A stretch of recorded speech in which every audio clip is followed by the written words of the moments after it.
ciidamada kumandoska Soomaaliya ee Danab oo taageero ka helaya ciidamo Mareykan ah ayaa howlgallo qorsheysan ka fuliyay deegaano ka tirsan gobolka Shabeellada Hoose.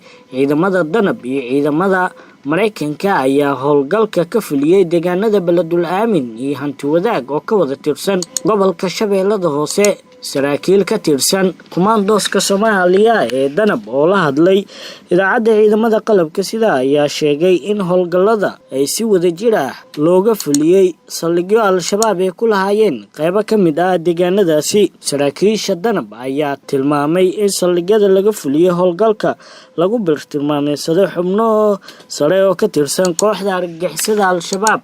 ku dhawaad 85 maleeshiyaad iyo horjoogayaal iskugu jira Soomaali iyo Ajnabi ayaa lagu dilay howlgalladii ugu dambeeyay oo ay ciidamada ka fuliyeen gobolka Shabeellada Hoose. saraakiisha Danab waxa idaacadda ciidamada qalabka sida u sheegeen magacyada horjoogayaasha lagu dilay weerarka iyo dalalka ay u dhasheen. horjoogayaasha lagu dilay weerarka howlgalka ayaa magacyadooda waxaa lagu kala sheegay Abu Hamza bin Sham oo ka soo jeeda dalka Masar.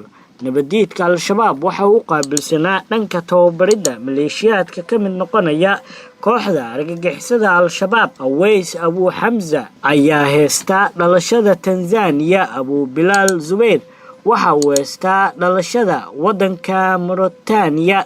waxa uu hore u ahaa ku-xigeenka horjooga Ibrahim Afgan oo horey gacanta maleeshiyada Al-Shabaab ku baxay.